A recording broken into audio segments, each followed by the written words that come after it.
दोस्तों, स्वागत है आप सभी का बॉली न्यूज के एक और धमाकेदार एपिसोड में। आज हम बात करने वाले हैं उस फिल्म की जिसने रिलीज के साथ ही काफी हलचल मचा दी है, मिराई। जिन दोस्तों को नहीं पता, मिराई 12 सितंबर को इंडिया में रिलीज हुई है और ये फिल्म साउथ इंडस्ट्री से आई है। लेकिन ये कोई साधारण फिल्म नहीं है, क्योंकि इसकी कहानी सीधे हमारी पौराणिक कथाओं से जुड़ी है। अब सोचने वाली बात यह है कि इस मूवी का प्लॉट क्या है, इसमें क्या मैजिकल, क्या पौराणिक और क्या एडवेंचर छुपा है। तो तैयार हो जाइए, क्योंकि आज मैं आपको मिराई की पूरी कहानी मजेदार अंदाज में सुनाने वाला हूं, वो भी स्टेप बाय स्टेप, ताकि आप घर बैठे पूरा मजा ले सके। तो चलिए दोस्तों, बिना टाइम वेस्ट किए शुरू करते हैं इस जादुई सफर को। कहानी की शुरुआत सम्राट अशोक से। फिल्म की ओपनिंग हमें सीधा ले जाती है साल 232 बीसी में। जी हां, करीब 2500 साल पहले। यहां हम मिलते हैं अशोक महान से, वो अशोक जिन्हें इतिहास अशोक द ग्रेट कहता है। अशोक सम्राट सिर्फ एक राजा नहीं थे, बल्कि एक ऐसे योद्धा थे जिन्होंने कभी कोई युद्ध नहीं हारा। लेकिन कलिंग युद्ध के बाद उन्होंने अहिंसा और शांति का रास्ता चुना। उन्हें समझ आया कि युद्ध सिर्फ तबाही और लाशें छोड़ जाता है। अब असली ट्विस्ट यह था कि अशोक के अंदर दिव्य शक्तियां थीं। उन्होंने तय किया कि इंसानी भलाई के लिए इन्हें त्यागना जरूरी है, और ऐसा करने के लिए उन्होंने अपनी सारी शक्तियों को 9 ग्रंथों में बांटकर दुनिया के अलग अलग हिस्सों के योद्धाओं और महर्षियों को सौंप दिया। इनमें से 8 ग्रंथों में विभिन्न शक्तियां थीं और 9वें ग्रंथ में था अमृतत्व, यानी अमर होने की शक्ति। और वही 9वां ग्रंथ फिल्म की कहानी का सबसे अहम हिस्सा है। ये ग्रंथ देश विदेश के सबसे ताकतवर योद्धाओं को सौंपे गए। कोई चीन का, कोई अफ्रीका से, कोई यूरोप से। सबको यही जिम्मेदारी थी कि वे इन ग्रंथों की रक्षा करें। लेकिन 9वां ग्रंथ किसी योद्धा को नहीं, बल्कि महर्षियों को सौंपा गया, क्योंकि केवल वे ही भविष्य देख सकते थे और खतरे को पहले भांप सकते थे। वक्त गुजरता गया और 175 पीढ़ियों के बाद कहानी पहुंचती है प्रेजेंट टाइम में। भविष्य की आहट, अंबिका का दर्शन साल 2000 में। हिमालय के एक आश्रम में 9वां ग्रंथ छुपा होता है। यहां की हेड होती है अंबिका, जिनके पास भविष्य देखने की शक्ति होती है। ध्यान में बैठते ही अंबिका देखती हैं कि एक अंधकारमयी शक्ति आने वाली है। महावीर लामा, वो बारी बारी सभी ग्रंथ हथियाने वाला है और अंत में अमर बनने की कोशिश करेगा। और अगर ऐसा हुआ तो पूरी दुनिया खत्म हो जाएगी।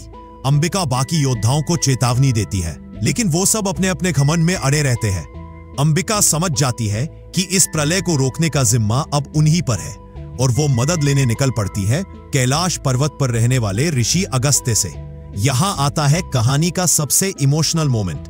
ऋषि अगस्त्य अंबिका से कहते हैं, इस आने वाले विनाश को रोकने के लिए तुम्हें अपनी कोख का बच्चा छोड़ना होगा।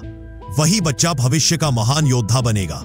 ये सुनकर दर्द होता है, लेकिन अंबिका ये बलिदान स्वीकार करती है। बेटा जन्म लेने के बाद उन्हें वाराणसी की गंगा किनारे छोड़ देती है, ताकि प्रकृति उसे एक सच्चा योद्धा बनाए, और फिर खुद 9वां ग्रंथ छुपाकर हमेशा के लिए गायब हो जाती है।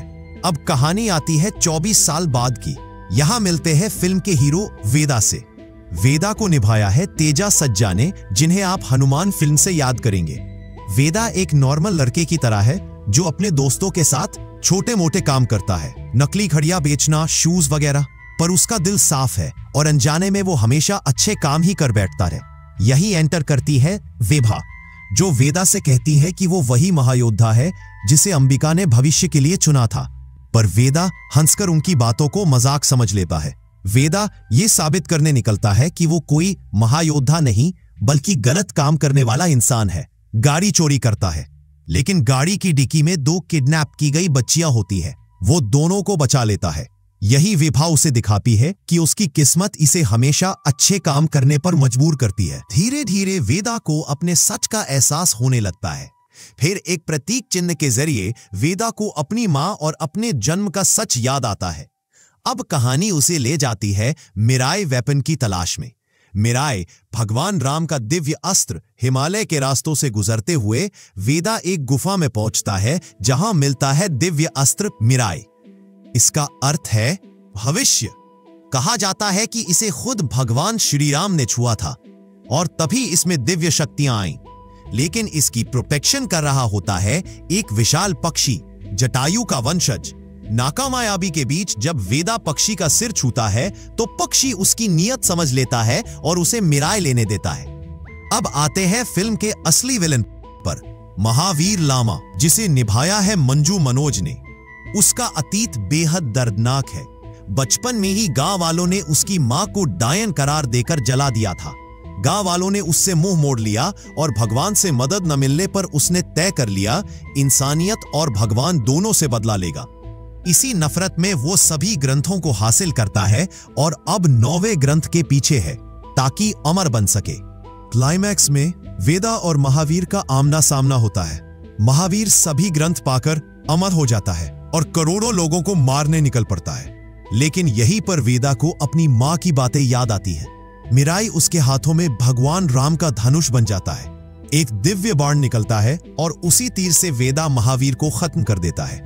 महावीर की मौत के साथ ही सभी लोग बच जाते हैं और दुनिया विनाश से बच जाती है। फिल्म खत्म होती है, लेकिन एक पोस्ट क्रेडिट सीन से साफ हो जाता है कि मिराई का चक्र यही नहीं रुकने वाला। इसके आगे और भी पार्ट आने वाले हैं। तो दोस्तों, ये थी पूरी कहानी मिराई मूवी की। पौराणिक रंग, रोमांचक ट्विस्ट और इमोशनल बलिदान से सजी। अगर आपको ये कहानी पसंद आई हो तो वीडियो को लाइक जरूर कीजिए और कमेंट में लिखिए मिराई जबरदस्त है।